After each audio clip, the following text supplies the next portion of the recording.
I mean by the raw hair era is over. I just feel like, can we calm down? I need to relax. And if you don't actually truly understand what raw hair is basically hair that has never been chemically altered. It has not received a relaxer, a perm, a keratin treatment that causes any straightening to it. It hasn't been bleached. It hasn't been custom colored. It don't have all this henna, all this extra stuff on it. It's hair that essentially how it came from the source, whoever they cut the hair from, that person never altered their hair chemically. So it's essentially like truly virgin hair. That is what raw hair is. So we have raw Indian hair, raw Cambodian, raw Filipino hair, raw European hair, Russian hair, and my personal favorite, raw Vietnamese hair. When I talk about raw hair, I am more than likely me personally talking about Vietnamese hair. Y'all know I love me some Vietnamese hair. There are vendors who are not able to source the demand of hair. So what they have started doing is they've started mixing floor hair with raw materials, no different than the virgin hair tactics and techniques that we were trying to get away from. Sourcing hair from individuals that are unalive. Did you hear me? All of that, may they rest in peace. That bone straight hair is not actually raw hair. Bone straight hair is actually hair that has received a chemical relaxer, a slight chemical relaxer. Burmese curly is not raw hair. That is hair, there's no such thing as a Burmese curly. That is hair that they use curling rods to essentially create a trendy curl pattern. It's still a trendy texture that there are people out there that very much can be your customer, are interested in purchasing. But some people will get butthurt, and I feel like have become raw hair warriors, where you're so obsessed with the sourcing process, you're so obsessed with creating TikTok videos and Instagram videos proving that you found a true raw hair vendor, or so obsessed with sampling hair and doing 613 strand tests and neutralizing shampoo tests. You're so concerned with the fact of saying that you know a raw hair vendor, or you think you know a raw hair vendor, than you are studying like what people are interested in and what people are looking hair. You have to figure out who your target audience is, who you want to sell hair extensions to. Stop following so many raw hair conspiracy theorists or however you say that, the raw hair conspiracy girls, and just focus on, if I want to sell hair, who is my target audience and what are they going to like. So focus on finding a hair vendor that is affordable, that allows you to have a pre-order system. I've talked about this multiple times on my videos. I have a whole previous video that's specifically on this. I'll link that down below in the description, so I'm not going to get too deep into that.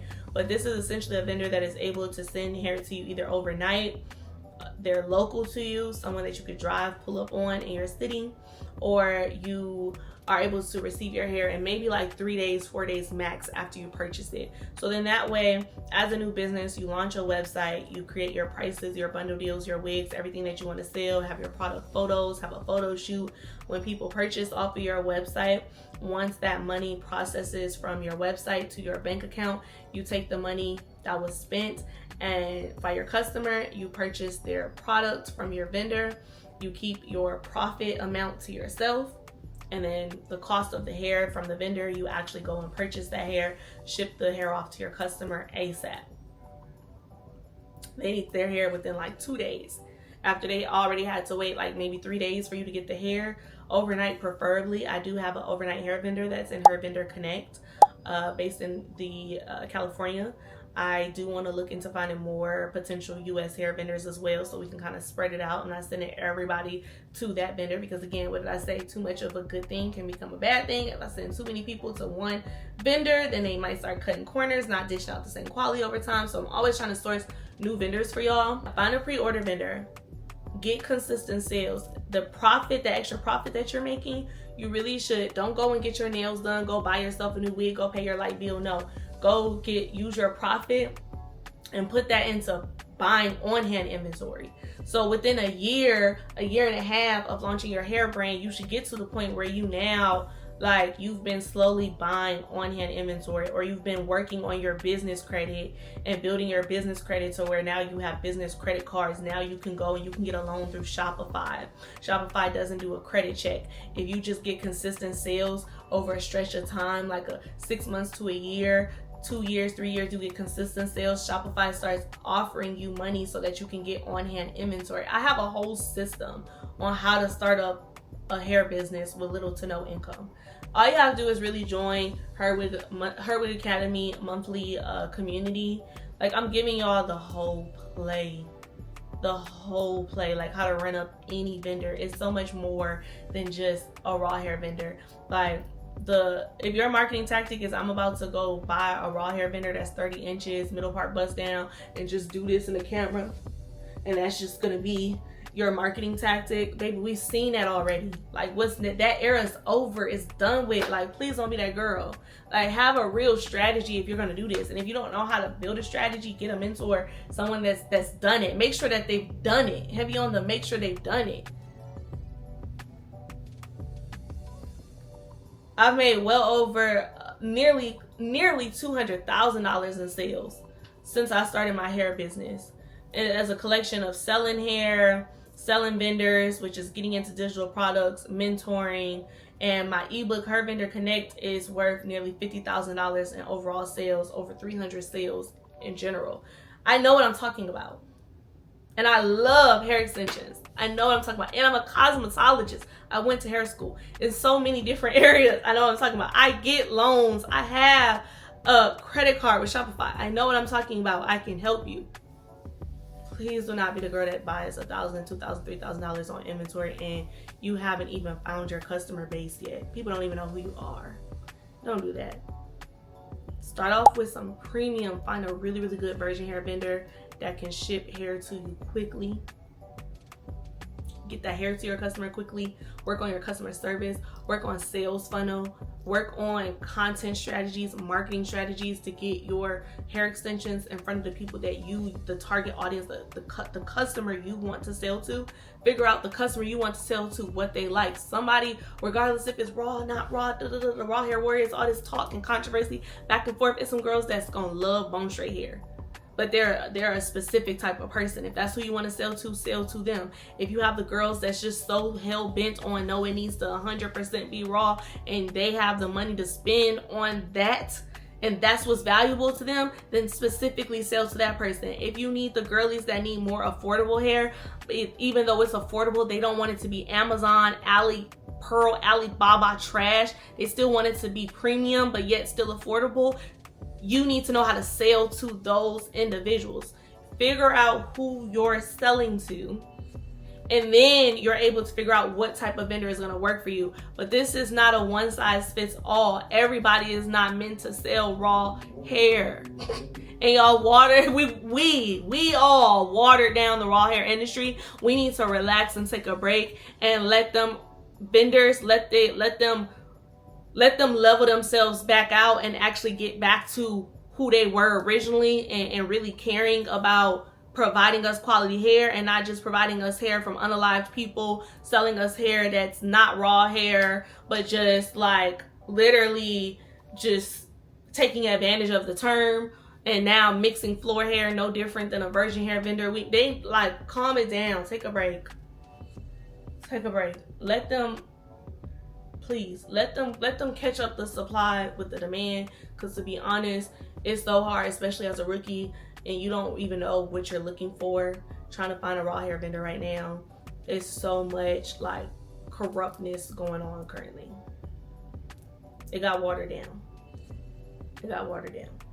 If you have a good raw hair vendor and they really that, stick beside them. But again, even though you could have took all this time the past 2-3 years finding the perfect raw hair vendor, and you still struggling with sales, because especially in the United States, a lot of people do not have the money right now, 2025, that y'all think that they have.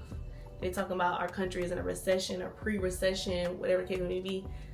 Read the economy too. People want to start hair businesses and think it's just about being cute and the packages all on the floor and all this other type of stuff. There's so much that goes into a business. You also need to read the economy when you want to get into business. Right now, people are looking for what's more affordable. It's hard to go out and buy eggs in America right now. A lot of people can give up about your $800 wig that you're selling when I can barely go and get some eggs at a reasonable price. Find them some good quality hair that's actually affordable so that they can fit that into their budget, on top of all this other stuff that rent high, the housing market is all over the place, gas is high, eggs is high, and you over here trying to stress yourself into how you can sell an $800 wig. You haven't even sold a $20 bundle to nobody yet. Like, crawl before you can walk. Crawl before you can walk. Okay? Anybody that's successful in this game, we started off with virgin hair first. Then you get to a point where you sell people virgin hair and raw hair. I would sell both, never leave anything on the table. I would have a virgin hair collection and a raw hair collection. But let's say that for 2-3 years later, when we have business funding and we can go and swipe that on a credit card. If you ain't got all that right now, baby, focus on selling some good quality virgin hair that you can actually afford yourself to purchase for yourself and keep in your head and be a walking brand, a walking billboard of your brand. Have it affordable. I'm not saying get the cheapest hair, get no trash hair. Go get some affordable, reasonable hair that people can actually be like, oh, I've never seen her sell hair before. Don't know who this is. This is the hair brand that just popped up. Another hair brand that just popped up.